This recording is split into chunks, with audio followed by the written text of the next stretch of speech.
अस्सलाम वालेकुम दोस्तों।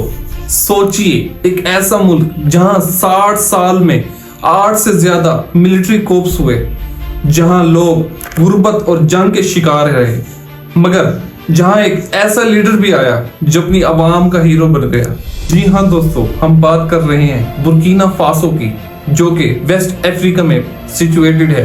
ये लैंड लॉक्ड मुल्क है, यानी इसके पास कोई समुद्र नहीं, जिसका कैपिटल है उगांडो।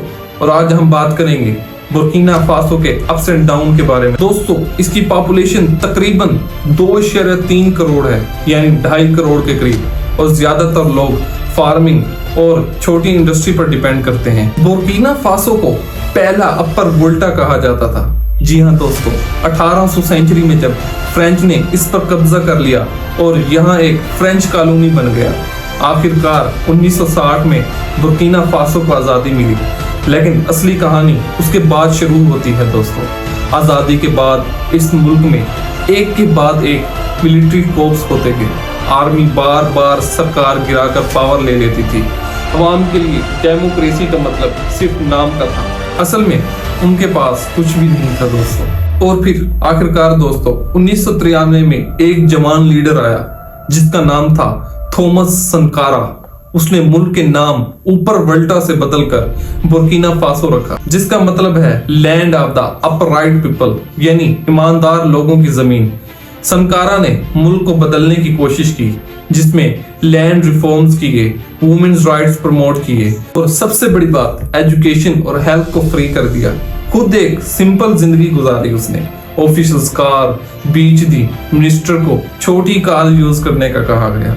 लेकिन 1987 में उसके अपने दोस्त और जनरल बेलेसन कोपरेटो ने कोप करके संकारा को मार दिया। ये वाकया बुर्किना फासो की हिस्ट्री का सबसे यादगार और स्ट्रेटेजिक मोमेंट था। आज भी बुर्किना फासो कोप्स और इंस्टेबिलिटी का शिकार है।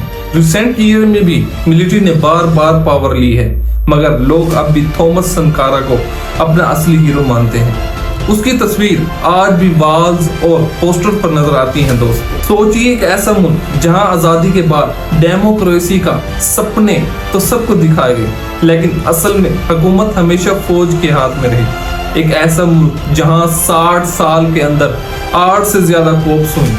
ये कहानी है बुर्किना फासो की, जिसे कोप कैपिटल ऑफ अफ्रीका भी कहा जाता है। 1960 में जब बुर्किना फासो फ्रांस से आजाद हुआ तो लोगों को उम्मीद थी कि उनका मुल्क तरक्की करेगा, लेकिन सिर्फ कुछ ही साल बाद 1966 में पहला कोप हुआ और फौज ने हुकूमत अपने हाथ में ले ली। ये सिर्फ शुरुआत नहीं थी दोस्तों, अगले 20-25 साल में बार बार मिलिट्री पावर पे आती रही। हर जनरल समझता था कि सिर्फ वही मुल्क को बचा सकता है, लेकिन अवाम के हाल और बुरे होते गए दोस्तों। इस हालात में 1983 में एक जवान फौजी सामने आया, जिसको कैप्टन थॉमस संकारा सिर्फ 33 साल का था जब उसने मुल्क को कमांड संभाली। उसने एक रेवोल्यूशनरी डिसीजन लिया और मुल्क को पुराना नाम अपर वोल्टा बदलकर बुर्किना फासो रखा, जिसका मतलब है दोस्तों ईमानदार लोगों की जमीन। संकारा ने करप्शन के खिलाफ एक जंग शुरू कर दी, मिनिस्टर्स की लग्जरी कार बेच दी, हेल्थ और एजुकेशन फ्री कर दी, और वुमेन राइट्स को प्रमोट किया। वो कहता था कि हम अफ्रीका को अपने रिसोर्सेज पर खुद बिल्ड करेंगे, यूरोप और अमेरिका का सहारा नहीं लेंगे। लेकिन संकारा की ये पॉलिटिक्स बहुतों को पसंद नहीं आई। फ्रांस और लोकल एलिट्स उसके खिलाफ हो गए, और फिर वो वाकया हुआ जब बुर्किना फासो की तारीख का सबसे यादगार और स्ट्रेटेजिक मूवमेंट बन गया। संकारा का अपना दोस्त और फेलो सोल्जर ब्लेसी कंपेरो उसके खिलाफ हो गया। 1987 में कोप में संकारा को प्रेसिडेंशियल पैलेस के अंदर ही गोली मार दी गई और शहीद कर दिया। सिर्फ 4 साल के अंदर वो एक लीजेंड बन गया और लोग उसे अफ्रीका का चीफ गवर्नर कहने लगे। कंपारा ने उसके बाद 27 साल तक बुर्किना फासो पर हुकूमत की। अवाम गुर्बत और डिक्टेटरशिप में फंसी रही, लेकिन 2014 में जब कंपेरो ने अपनी पावर को एक्सटेंड करने की कोशिश की तो लोग सड़कों पर निकल आए। प्रोटेस्ट इतने बड़े हो गए कि कंपोरो को मुल्क छोड़कर भागना पड़ा।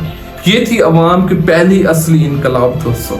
लेकिन दोस्तों स्टोरी यहीं खत्म नहीं होती। 2015 में फिर एक कोप हुआ और फिर अवाम ने प्रोटेस्ट करके फौज को पीछे हटाया। और सबसे शॉकिंग बात 2022 में हुई जब एक ही साल में 2 कोप्स हुए। जनवरी में फौज ने गवर्नमेंट गिरा दी और सितंबर में दूसरे ग्रुप ने पहला कोप लीडर को हटा दिया। मतलब एक ही साल में 2 दफा मुल्क का सिस्टम चेंज किया गया। आज का बुर्किना फासो अब भी इंस्टेबिलिटी का शिकार है। टेररिज्म, गुर्बत और बार बार मिलिट्री कोप ने इस मुल्क को पीछे कर दिया है, लेकिन अवाम के दिल में एक ही नाम जिंदा है, थॉमस सनकारा का। लोग आज भी कहते हैं अगर सनकारा जिंदा रहता तो आज हमारा मुल्क अफ्रीका का सबसे पावरफुल मुल्क होता। ये थी दोस्तों बुर्किना फासो की कहानी। आपको क्या लगता है, क्या मिलिट्री कोर्प्स कभी किसी मुल्क को तरक्की दे सकते हैं या सिर्फ उसे बर्बाद कर देते हैं? अपनी राय कमेंट्स में जरूर बताइए, और अगर वीडियो पसंद आई हो तो लाइक सब्सक्राइब करना मत भूलें दोस्तों, और बेल आइकन के बटन को लाजमी प्रेस करें ताकि हमारी हर आने वाली नई वीडियो आप तक जल्द से जल्द पहुंच सके। शुक्रिया दोस्तों, अल्लाह हाफिज।